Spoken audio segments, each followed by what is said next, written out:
Nice to meet you, Dr. Matthias, and that's Evren. Hello. And Hi. yes, I'm a Dr. An from the Yonsei University in South Korea. Actually, I'm an interventional cardiologist, and I'm usually engaged in the critical care and then aorto vascular intervention. Okay. And I introduced for our two excellent surgeons. So one is Dr. Evren from the Associate Professor for Cardiology in Ankara University and Faculty of Medicine, and he is a surgeon. And another big, excellent some doctor was from the Germany. In the Dr. Matthias is a chief vascular endovascular surgeon in Germany. So actually, this some web symposium was supported by the Met, and then we are some share for some our experience for interventional some approach or some surgical hybrid approach for some peripheral complex of peripheral artery disease. And first, I'm share for my cases for some thrombotic cases. Yes, many some web some connector was coming with us for some this some web symposium.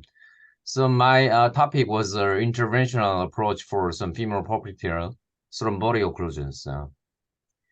Actually, female 50, very young female with a high BMI, a little, and lasting foot and calf pain and coldness. He was actually history of breast cancer, and he currently he maintained a hormonal therapy for maintenance for some the lymph node metastasis, and then she was also had a hypertension and diabetes and severe fatty liver and history of DVT, and her linear function was okay.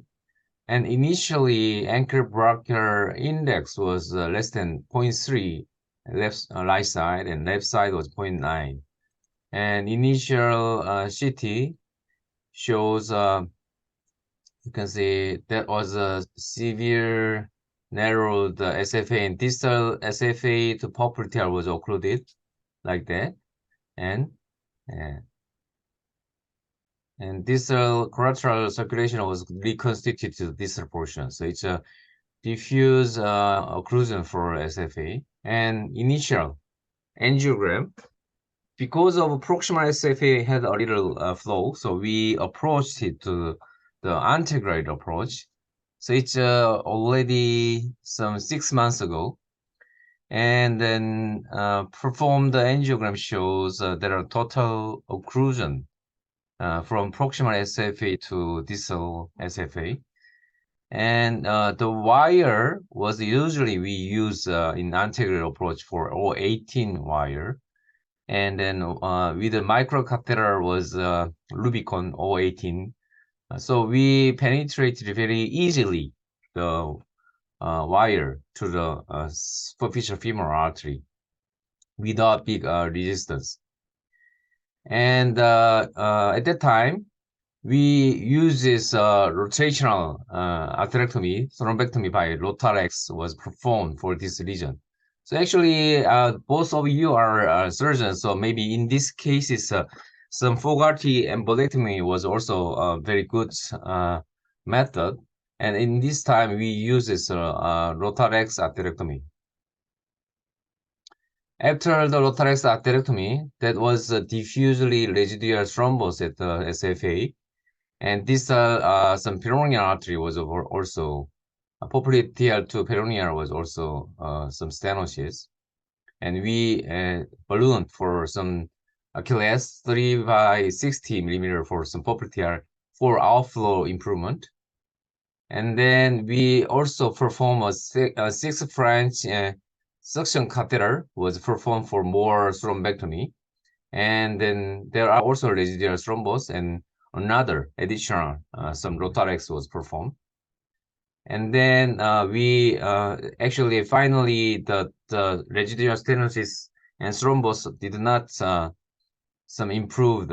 Then there are some pressure gradient. So we actually did this was needed some stenting. So we inserted the drug-eluting stent at the time, and 2 stent was the insertion to the distal portion. And finally, the angiogram was very good patency. However, some unexpected stenting was performed in the femoral artery. Maybe initially it's a very wiring was very easily penetrated. However, the thrombus itself was not fresh. Maybe it's a very chronic phase of thrombus was there, and we use this aspirin and clopidogrel and initially diabetes and hypertension medication with statin. And after the procedure, the ankle blockade index was 0.96 was increased from the 0.3. After some follow, her function original pain was recurred, and right side ankle blockade index also decreased 0.45. So we performed another some procedure for this patient, and angiogram shows it's totally occluded again for the stenting.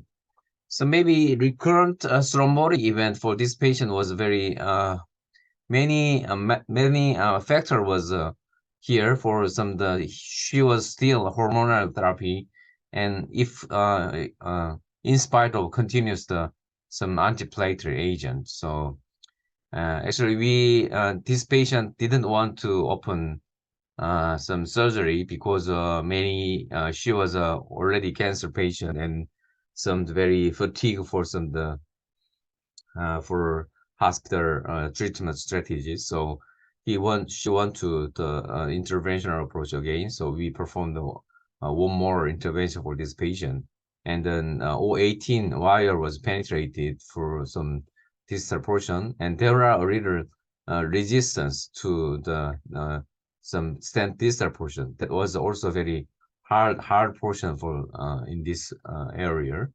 And then we penetrated for wire first, and then performed some. In this time we have angiojet, a pharmacomechanical thrombectomy with some thrombolytic agent, and then several 30 minutes of thrombolysis was performed, and then the flow was a little some improved for the distal portion.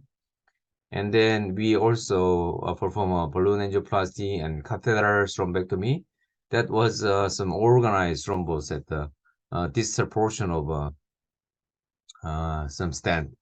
So after the some removal of the stent, and we inserted one more stent at the more some expansile stent for spiral stent at the distal SFA.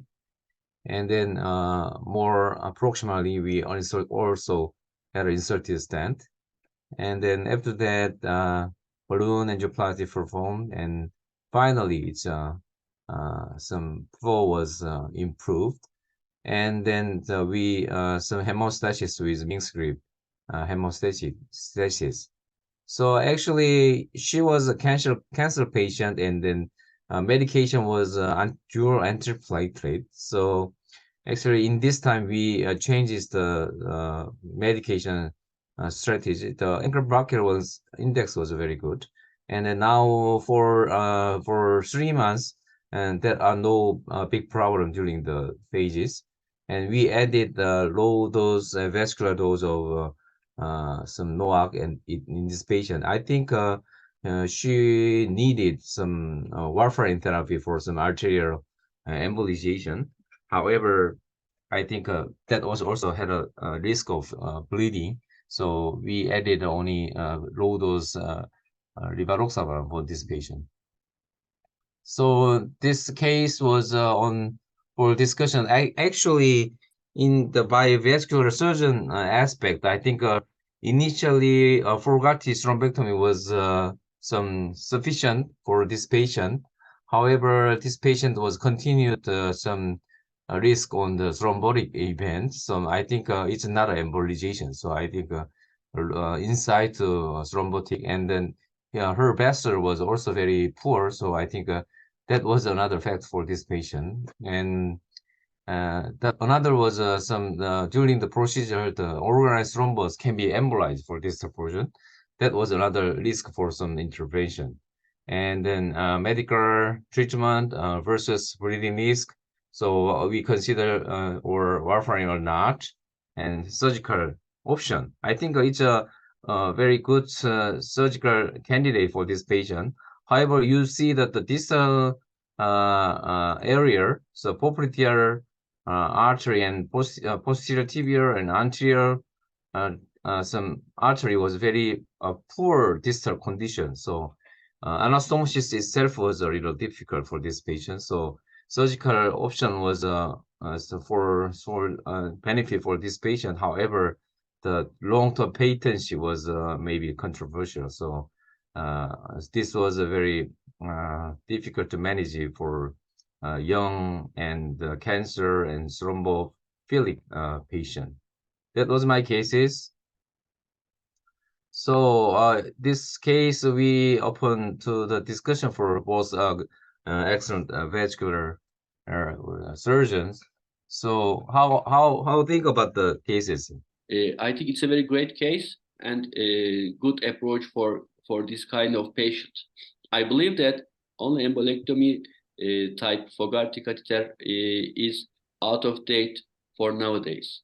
I think we have to try another approaches for like this kind of patients, as we know that the vascular pattern and the intimal category of the patients are very different now, and only this kind of thrombotic, only remove the thrombus is not sufficient for like your case. It's not sufficient. This is a whole length vascular disease, and you have to add some kind of extra like atherectomy, stenting, or removal with TPA. You have to do this. As we experience with only Fogarty catheter, it's not enough. And we know that there is some chronic pattern or some disease pattern under these acute cases. So I think we have to approach with some interventional combination with surgery in these kind of patients, or only maybe intervention. And it should be a long case duration for this kind of patients. Also, I think that you have to be patient and you have to intervene 1, 2, 3 times more for a good result. And congratulations again. Thank you for yes. How about some Dr. Matthias? Yeah, hello. Yes. Yeah, so my approach usually is always interventional first. So my endovascular approach, I'm trying to prevent the stenting nowadays, because you can't remove them and it changes the structure of the vessel. So it stiffens up, and so you will have, especially when you do a full metal jacket on the SFA, you can cause these troubles. So I always try to make an atherectomy first.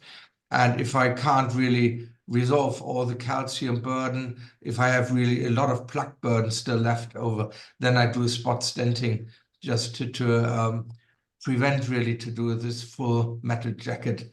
But I think I'm getting these patients in from other hospitals, and then I perform usually, if the stents close up, like you did, a rotarex thrombectomy. And usually you've got some neointimal hyperplasia sitting on the vessel wall. And then I usually try to bring them in again, and I try to do a laser atherectomy. So I think this is because, especially if it's a long lesion, it's the only way really to get all the neointimal stuff out of or away from the stent wall. What you can as well do then to do a hawk, but it's off-label use because of getting caught in the stent struts. But if there's no laser available because there's not many and it's not really reimbursed in Germany, so the only way would be for me a directional atherectomy to remove the new intimal hyperplasia from the vessel wall and then use drug-eluting technology. So Okay, very good comment. And then we actually say also had some prohibited for some stenting at for this lesion. So actually very some inevitable for some flow improvement for this patient initially. However, some atherectomy itself was some good had a make a good flow, and then anticoagulative strategy was some crucial for this patient. And regards to the anticoagulation, what recommended for this patient, Dr. Evren? We generally dual antiplatelet therapy, and also we could use some NOAC for this kind of patients for antitherapy. Also, we added if he couldn't get it, we anti-statin therapy also added. Yeah. So how's the Matthias? yeah, so I usually, especially with these always recurrent patients, I go after the COMPASS or Voyager study. So I use aspirin and this low dose Xarelto rivoxabaran in 2 times 2.5 milligrams. And so far I've got a good point with this. Before I always used a double antiplatelet, so clopidogrel and aspirin. Yeah. So actually, this patient continued to watch for some the symptom recur. So she was regularly followed for in outpatient clinic. And then actually, our South Korea is not covered the no full dose NOAC for arterial embolism. So we can use only antiplatelet, and then warfarin was available, and low dose rivaroxaban, dual antiplate plus low dose rivaroxaban was also some not coverage by the insurance. It's for coverage by the only patient own pay. Mhm. Yeah. That was a little problem. So maybe if the patient was recur, I should change this to maybe warfarin for some plus clopidogrel or aspirin. That was my next strategy for this patient. Mhm. So always now our center usually perform the 500 to 600 cases of peripheral angioplasty in a year.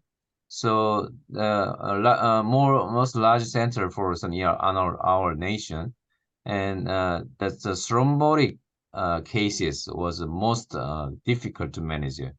Some in every side of some region. So I think thrombosis was still some difficult to some overcome in several aspects. That the surgeons also had a limited for some the site of approach, and below the popliteal to distal artery embolism, that can be also very difficult to that cases we needed some devices for some Rotarex or angiojet or some catheter thrombolysis.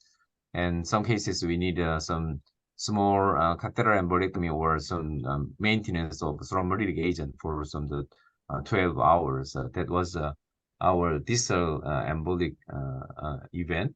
So how about some very big thrombotic burden? How to manage it for some the patient? So Evren? Actually, if it's very big burden of thrombus in this kind of patients, we usually approach with hybrid option, a combination with surgical and also the endovascular intervention as sometimes, yes, along SFA, popliteal and distal part of the patient, and very dramatic results if we approach surgically below the knee, and we use our hybrid OR for these kind of patients, we get physically the thrombus and then we get a match for the distal ATA, PTA, and then we want to make a flow from popliteal to distal part also. And if we need it, then we made an intervention with PTA for the SFA lesions. So maybe sometimes we use like McNamara catheters. We use first TPA, and we wait for 6 hours or 8 hours, approximately 10 milligram or 20 milligram TPA for this period, and then we wait. If the result is good, generally and mostly the results are good. If it's not a chronic under the acute case, then ballooning and waiting, they are good results. If it is not, then the next step is surgical intervention with combination with ballooning or stenting. Yes, very good. Some good comment. So how about some Matthias for some the very largest thrombotic burden? Yeah, so I'm big fan of endovascular approach as well. So nowadays I use like you the Rotarex. So if it's the SFA, the 8 French Rotarex, where there is often a That was 6 French. the eight for the SFA. Yeah. If it's a big vessel, if it's like a tiny lady, then I'm happy with the 6 French. But if it depends really on the age of the thrombus, if it's really fresh, then 6 French is good enough. But if it's like an aged thrombus of 1 or 2 years, and the patient come up to you and thinks you can solve this problem, then you can still cause a channel with the 8 French, although it's very tough material. And then if it's really going down low to the trifurcation, then you're in trouble with the 8 French device. So then I usually, if it's fresh thrombus, I do mechanical thrombectomy with the 7 French multipurpose catheter, or I do really a lysis locally. Because what I've seen so many complications of patients being on a lysis, being like 80 years or 70 years plus. And then like nowadays, we've got a lot of problems here with our stuff. And so if you have patients on the intensive care, you're not always happy what happens there. So I'm a big fan of not using the lysis anymore because of really causing too many homemade troubles. Yes. Thank you So there's for another device, the Bicross.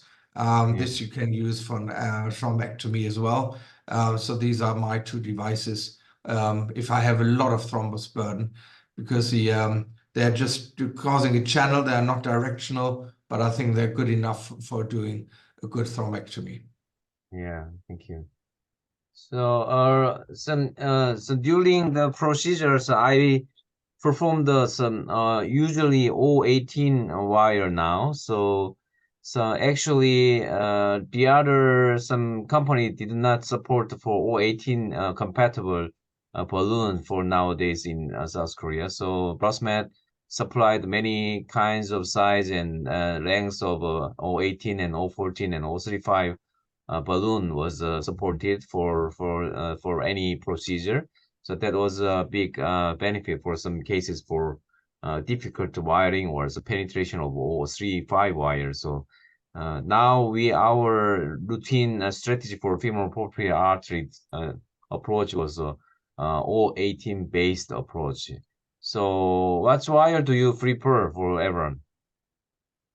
We generally use 018 wires in the SFA, maybe sometimes Roadrunner, but sometimes the simple 018 wires or V18 wires. Yes, generally we approach with double intervention from like SFA and cross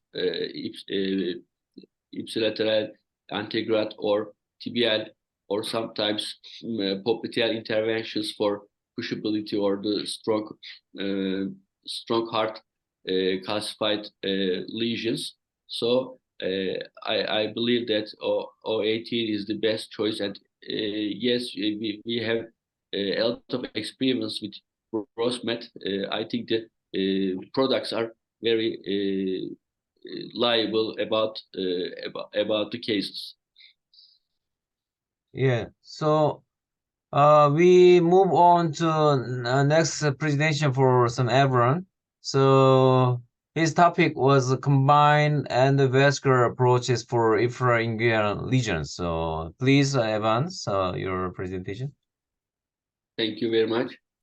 I'm working in Turkey, Ankara University. I'm a cardiovascular surgeon.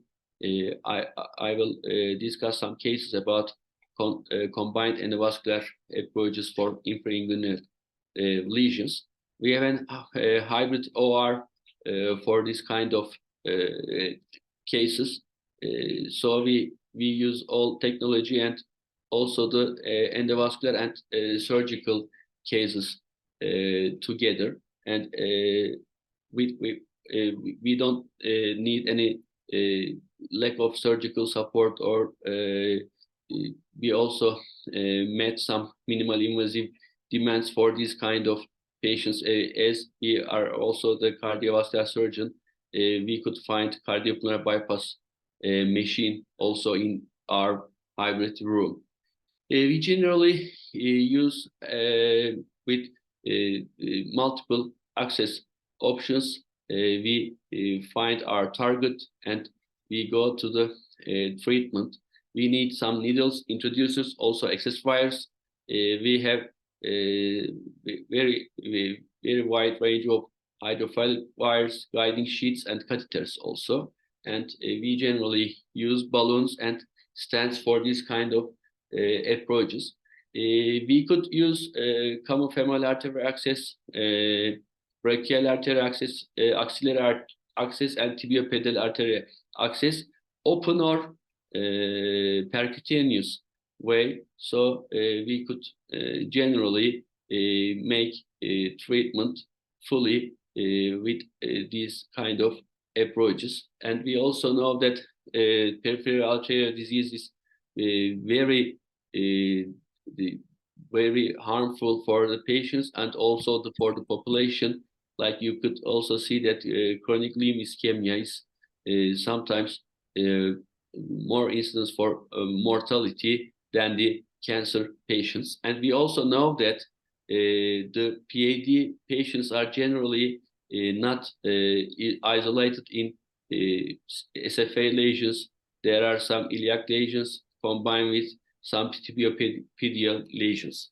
Here is our number one case. He was 61-year-old, COPD and hypertension, smoker for approximately 40 years, right foot claudication Fontaine 2B, and right ankle brachial index is 0.7. And you could see that we approach these patients for the SFA like the Hunter channel. We come from the contralateral femoral artery. Also, we use the popliteal artery for these kind of patients. The distal part of the vessels are seen very good. Iliac part is very good.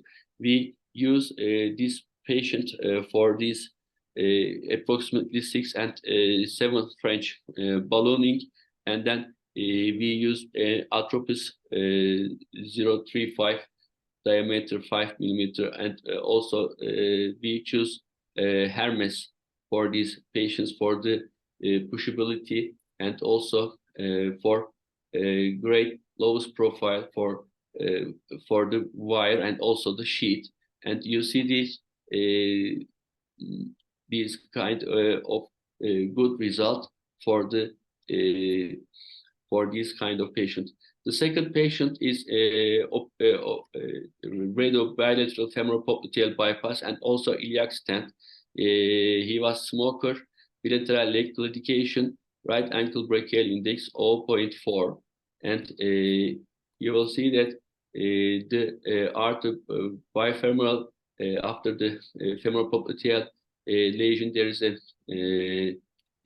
severe stenosis for the anastomotic sign. So we come from brachial access and also the contralateral femoral artery, and then we bridge the popliteal artery, and then we make the ballooning with 6 and atropus 5 150, and then ankle brachial index come to 109. Non-compliant balloons for these kind of patients, I think, show good results.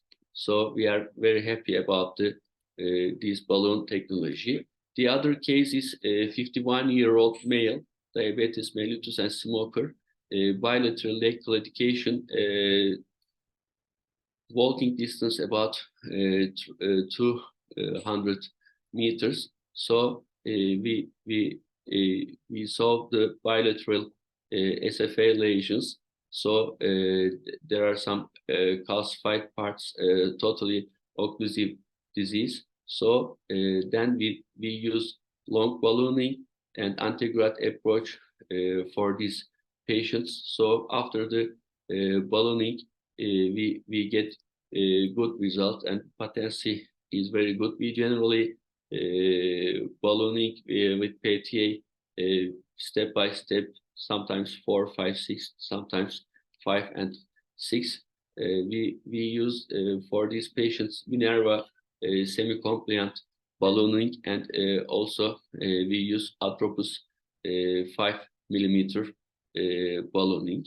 The other patient has right leg claudication, 72-year-old, diabetes mellitus, ex-smoker, right ankle brachial index couldn't measured.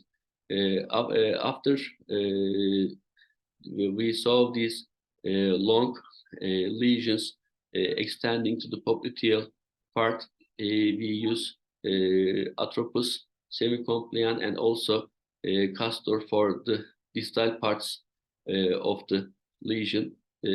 So we revascularize posterior tibial artery and also the peroneal artery for the patient. So we make a good result. Then it's a 68-year-old male, left ankle brachial index couldn't measured, and for this kind of patients, we generally think that we have to use also the endarterectomy for the common femoral artery. So we make a cut down and we use pageplasty for common femoral artery, and then we intervene with antegrade fashion, and we also use 5 and 6 PTA, and also the distal part of the peroneal artery and anterior tibial artery. We use 18 wire, and then we make ballooning for all the length of the SFA and distal part. So we use Achilles, Minerva, and the Atropus catheter after the endarterectomy and pageplasty of the common femoral artery. So we make a good result, and the patient was good about the 6-month follow-up. The other patient is a different patient. It's a lower limb deep vein thrombosis patient, a 53-year-old female. He, in his history, 4-day history of swelling and pain, we planned a mechanical thrombectomy, and you see the iliac vein part of the patient. After mechanical thrombectomy, we also see the underlying chronic phase, and we understand that about the patient has an repetitive DVT for the iliac part. So we, with this time, we try ballooning of the iliac vein, and the other side is very good flow, and then we make a dedicated venous stent also for these patients. So the flow is very good, and the patient is very good. And these patients, we use different sizes of TICA cross-met ballooning for the iliac vein part. You have to use step-by-step different sizes, and after the preparation of the vessel, you could choose and stenting, and then we use this Taike balloon dilatation catheter. You can use different, you can find different diameters and also the different sizes. Its compliance is non-compliant ballooning, and approximately to 3 to 12 millimeter sizes are available also for these venous diseases. Thank you for your attention. Thank you, Evren. You had some excellent cases for some arterial and even venous thrombosis. So we had a open discussion for these cases. So actually, you had a very good outcome for after balloon angioplasty. So how was the drug-coated balloon for some femoral artery disease in Turkey? Yes, we could use drug-coated balloons, and I think we after the some discussions about the drug-coated balloons, but we reimbursed like the impact kind of drug-coated and eluting balloons. So we generally use these kind of patients for our cases. Yes. Actually, now some not thrombotic cases, we usually ended by the drug coating balloon. So that was our usual strategy. So Dr. Matthias, so what kind of some strategy for some long femoropopliteal artery stenosis? Yeah, so I usually, it depends on how calcified the lesion are. So if there's a total occlusion with calcium, usually my approach is to go subintimally, because there's often no way to get really through the calcium. And then if you do a ballooning, then I rather use a scoring balloon to get more space, or at least a high pressure balloon to crack the calcium. And I even use lithioplasty in some cases, and then drug balloon technology, because even the FDA has now reapproved the drug-eluting technology. And so this is definitely my second ballooning after scoring balloon, to use a paclitaxel balloon or even sirolimus, and then spot stenting if necessary. If I can see, I use a different angle to see if there's any occlusion left, and then I use a spot stenting. If it's like a near-intimal hyperplasia, what you often have, although I use very long balloons as well, because I think it prevents a bit of dissections, but I usually try, or I prefer to do an atherectomy. Because then you really slice the intima, you will have less dissections after ballooning, and then I definitely use the drug-eluting technology afterwards as well. If there's a dissection, I might use the TEC system from Philips, just to have less material, to not stiffen up the SFA, the anatomy. Yeah, thank you.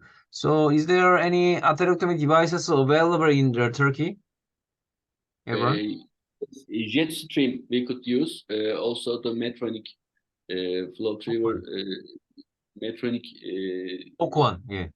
Occlusion, and then we generally prefer jet stream for this kind of high calcified lesions.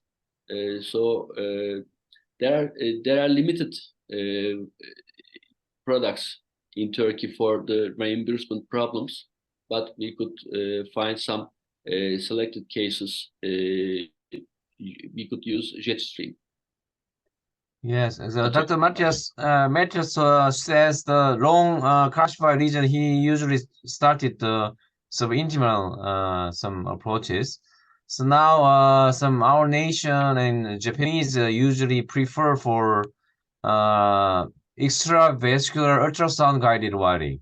So EVUS guided wiring was performed. So actually it's a radiation free, and outside the some femoral area, we had some tracing for some the extravascular ultrasound, and then the wire some center into the some femoral total occlusive region with a very hard wire for up to 40-gram stat wire was used, and then that was penetrated ultrasound guided tracing wiring for the total occlusive region, and then we can use this ballooning and or some atherectomy devices for that.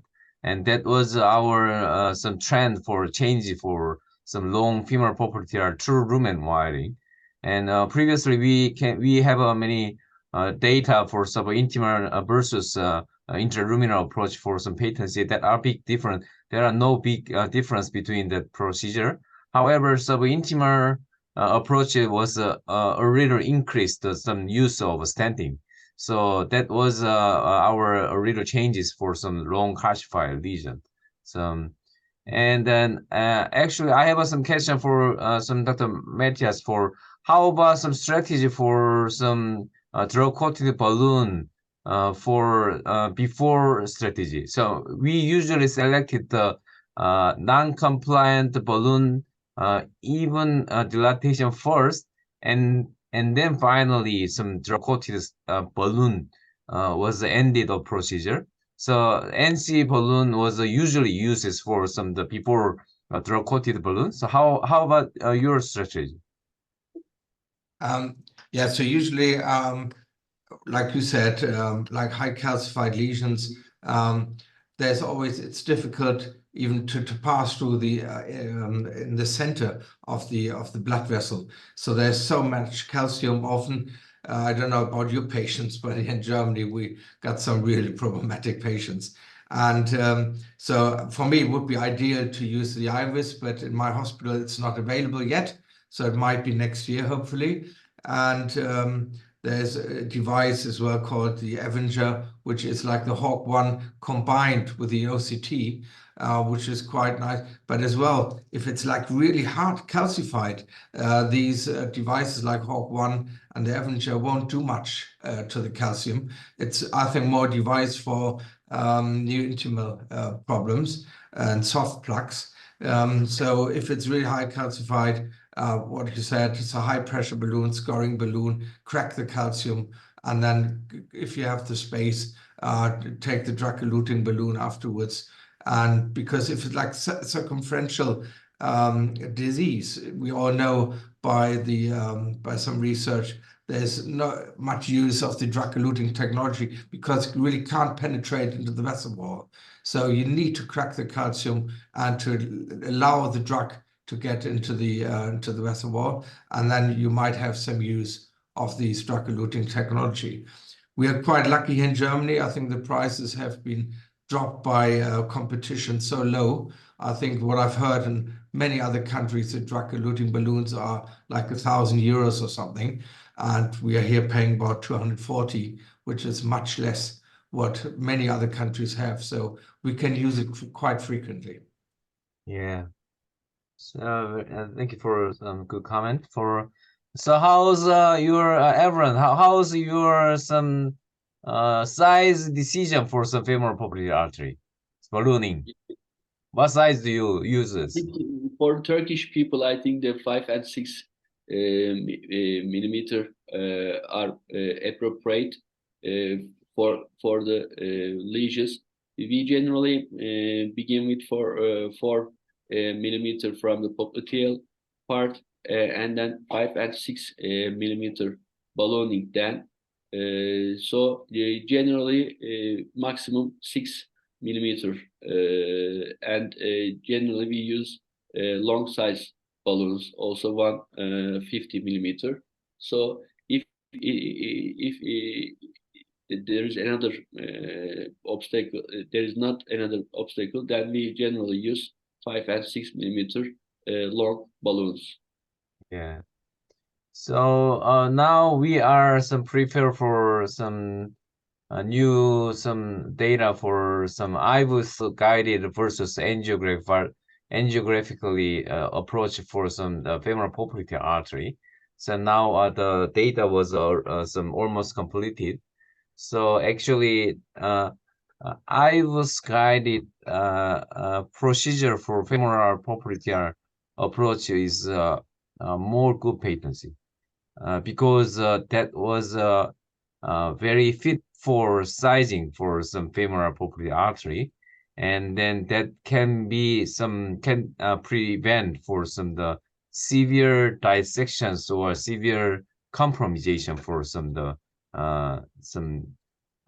some balloon to femoral artery ratio. So that was some impact. So we are maybe some more good outcome for some profit for some the patient the size of femoropopliteal artery. So I was guided procedure a little expensive for some the procedure. However, that was a little benefit for some patency for long-term patency. Okay, so and we have no lithotripsy for still available in South Korea. So can you share your some experience for lithotripsy for some of the femoral popliteal artery for Matthias? Yeah, so Germany, there is no reimbursement here for peripheral artery disease for lithotripsy, unfortunately, but I could use it because of certain reasons. So I had a few cases, and especially I've used it on these very highly calcified SFAs, because it's if you dilate as well, if you have a high pressure balloon, it's very difficult to gain a space which is good enough even to do a full metal stenting afterwards or spot stenting, because you can't gain enough lumen. So I used the lithotripsy in the subintimal space, where I think it's although it's only working to one side, because the lithotripsy is not working against soft tissue. But still, I had the impression that you crack the calcium, and then with dilatation, pre-dilatation, it was much easier to really place a stent. So I usually use the superior stent, which I prefer in these lesions, which are very highly calcified.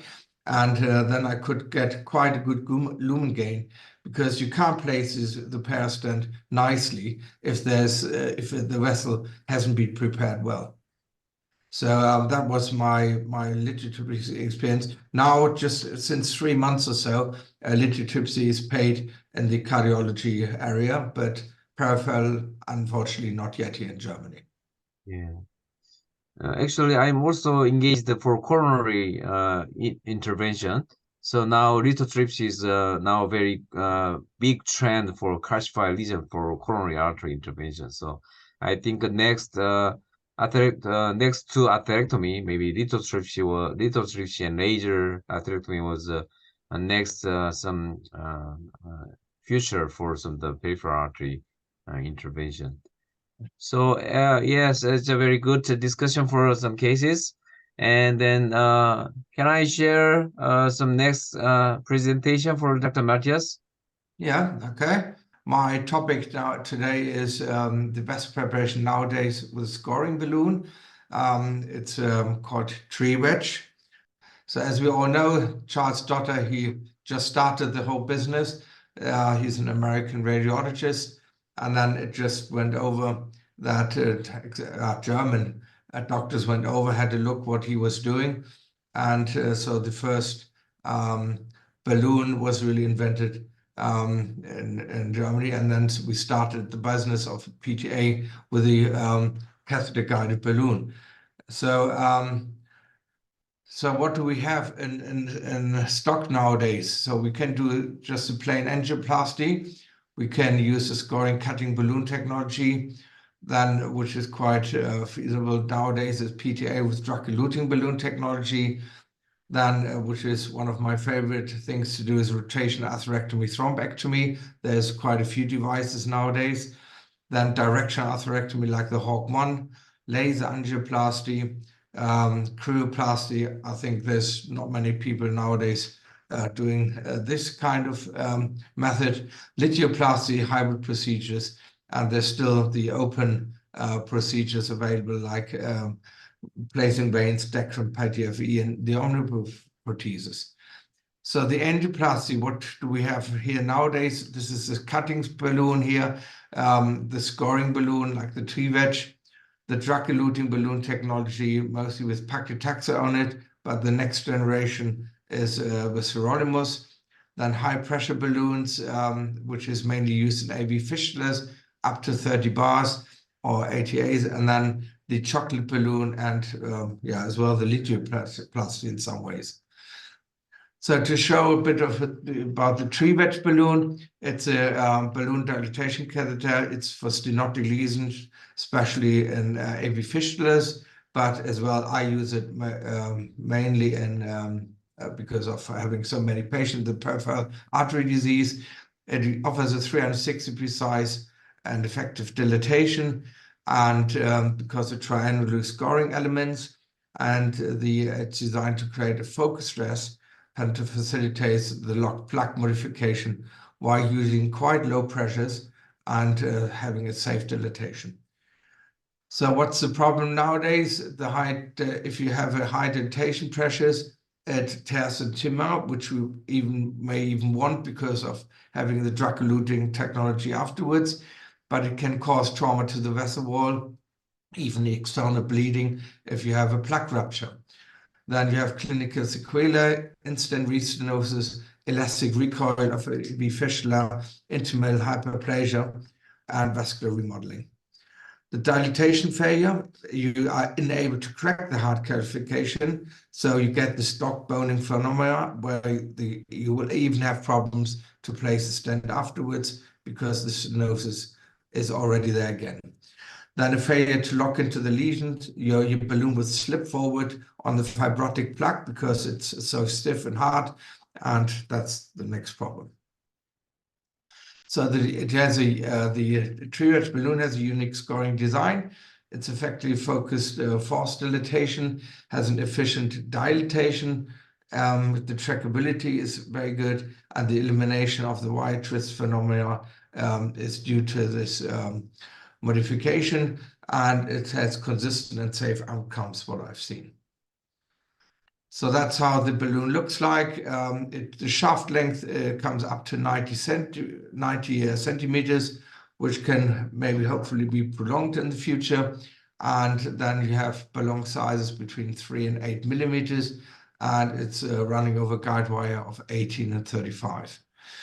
The scoring elements are in 120 degrees in a triangular modification organized on the balloon.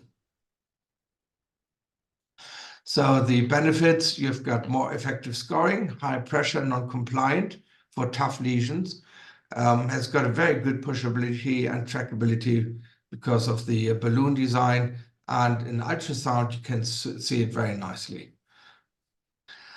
So the high rated burst pressure, here a comparison to the other scoring balloons or cutting balloons which are on the market. You can see the Tri-Wedge balloon on the left-hand side, the green line, and it goes up to 20 ATM.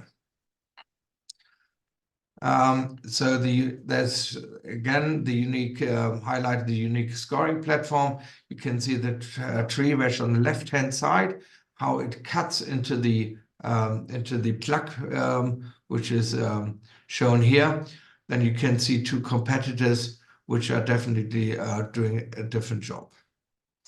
The unique scoring plan, you've got the 3 triangular metallic scoring wires for easy and adequate scoring. The triangular wire, you have a greater focus force because of this technique, and each wire, as we said, is 120 degrees from each other, that it really goes over 360 degrees. So that's mainly how you can see how it works on the plaque. This is a model here. You can see the Tri-Wedge what is left after ballooning, and as well the angioscope doing a spiral plaque modification. So this is again the Tri-Wedge versus the competition. Here again the triangular stainless wire. Then you've got the Nipro NSA PTA. Got 3 polymer elements. The angioscope has got 3 or 4 spiral wires, so a different system. And always each has got a fixed round wire and 1 gout wire attached to it.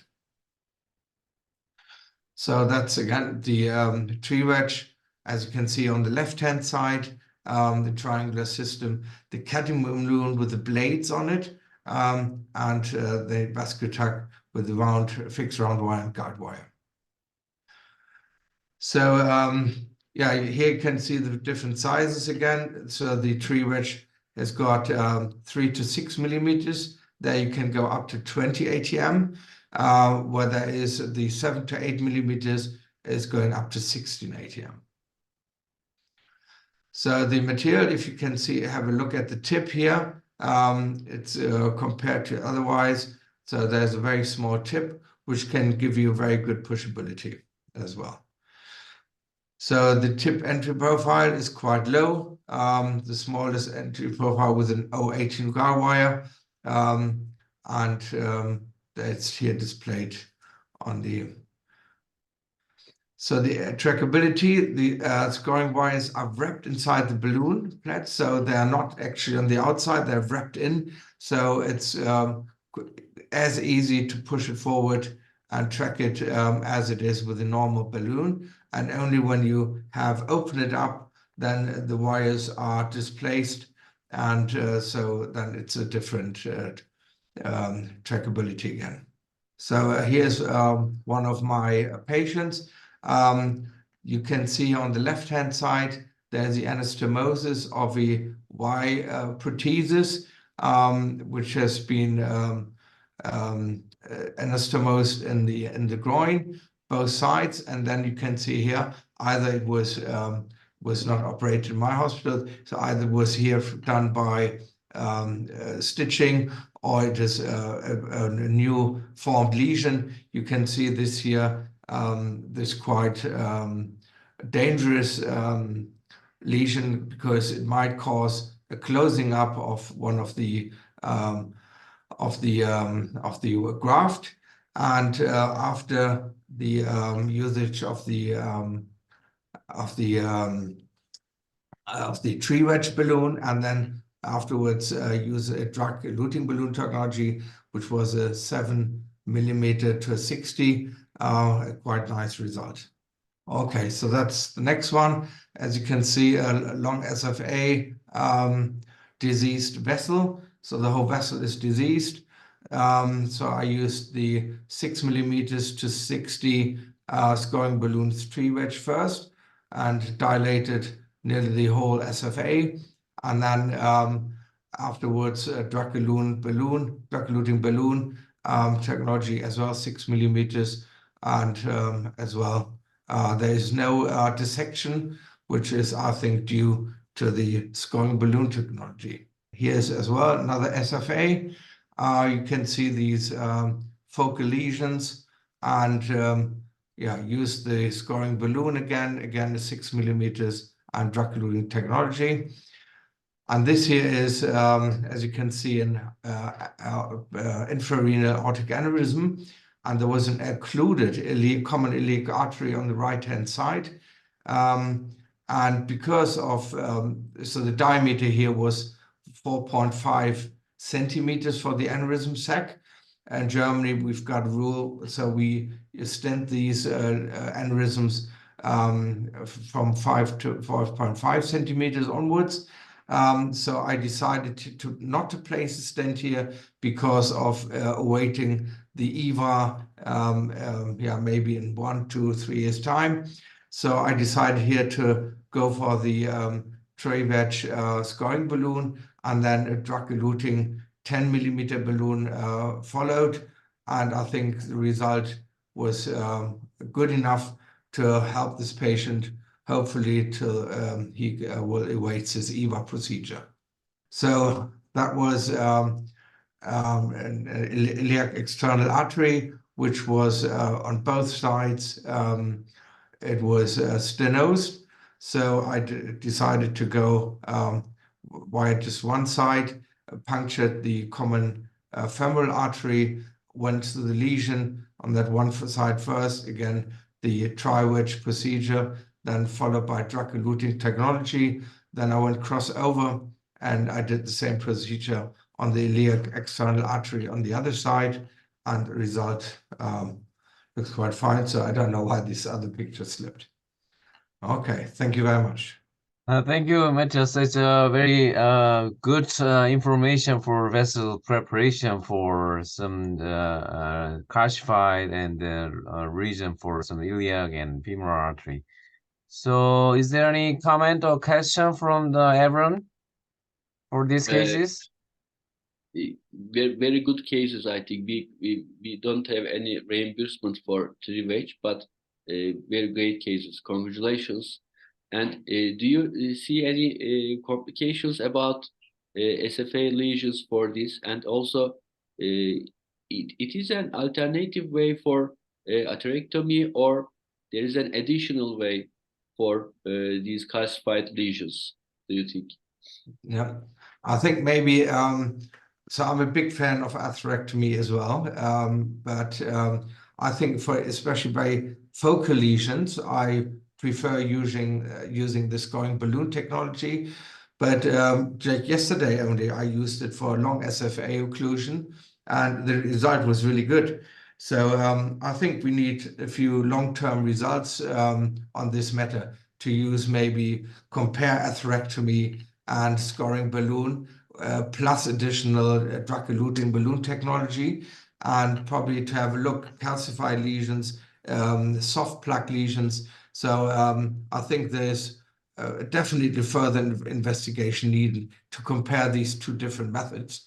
But so the primary results, and so far what I've seen on patients showing up in my outpatient clinic, the results are good so far. So there was only one recurrent patient from the Tri-Wedge technology so far, and I've done, so I think, quite a few. But I've had the same with the atherectomy device. So I think both are good things to do, and especially if you have a very unstable patient and he's not really compliant, then to have a quick procedure, then to use the Tri-Wedge technology and drug-eluting afterwards, I think that's a feasible thing to do. Thank you. Yeah, actually, I have also several experience for Tri-Wedge balloon for some from the PROSMED.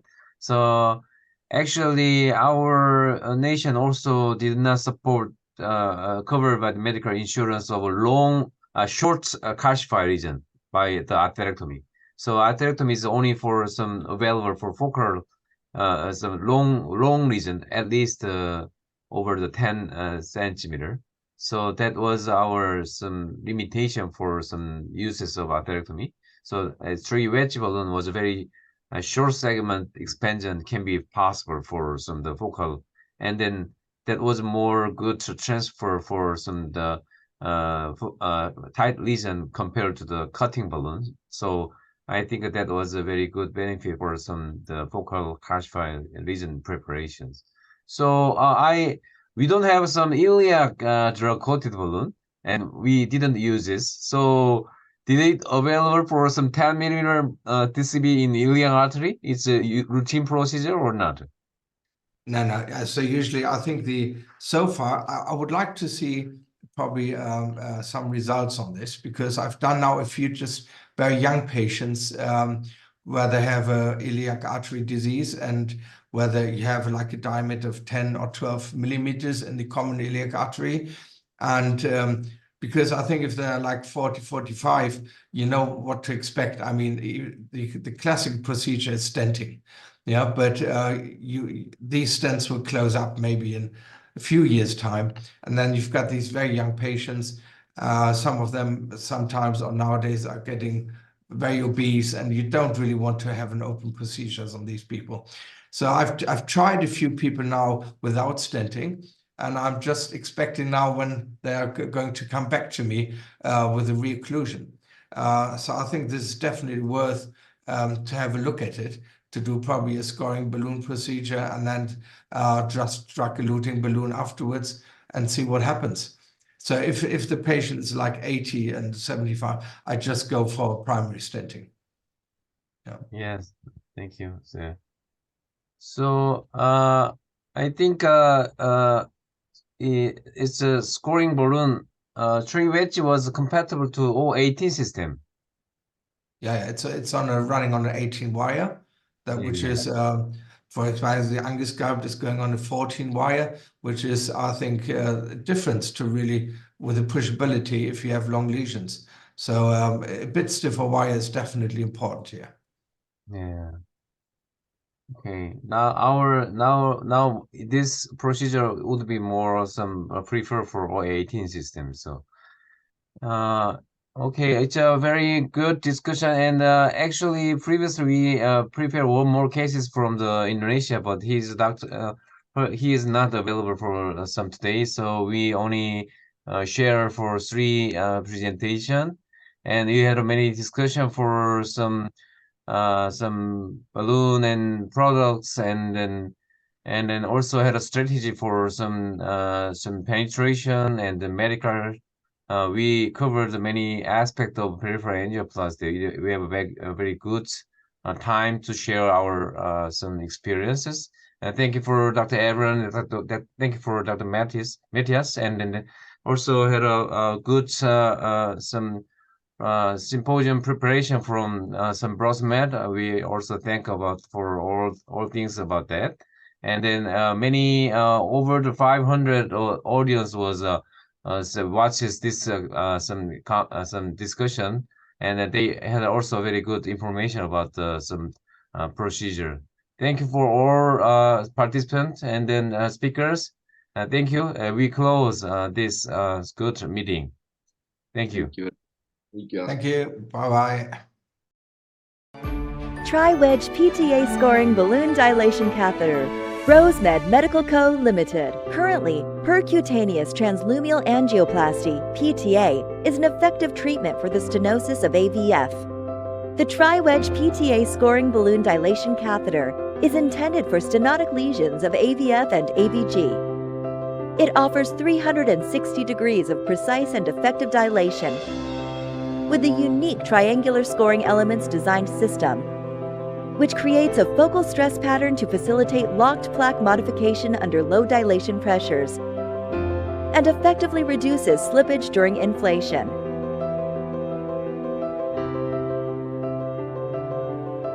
The Tri-Wire triangular designed system provides more concentration and less slippage on the vascular wall to effectively modify fibrous plaque and calcified plaque. The Tri-Wire angular designed system reduces vessel wall injury and the incident of dissection to effectively reduce restenosis and the so-called dog boning phenomena. Tri-Wedge PTA scoring balloon dilation catheter.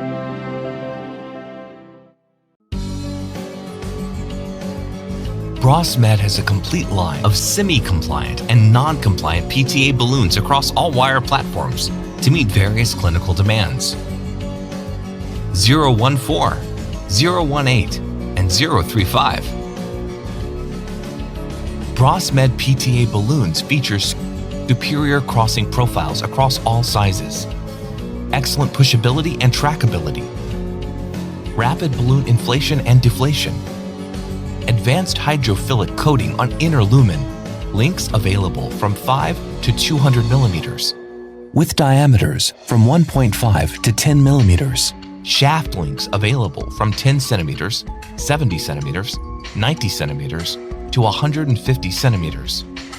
RoseMed PTA balloons include 014, semi-compliant, Pollux, and non-compliant Castor, which are designed to treat BTK lesions. 018, semi-compliant, Minerva, and non-compliant Achilles, which are excellent for dilation and lesion preparation. 035, semi-compliant, Atropos, and non-compliant Hermes, which are engineered for AV access. Visit BrosMed to learn more or send an email to sales@brosmed.com for inquiry.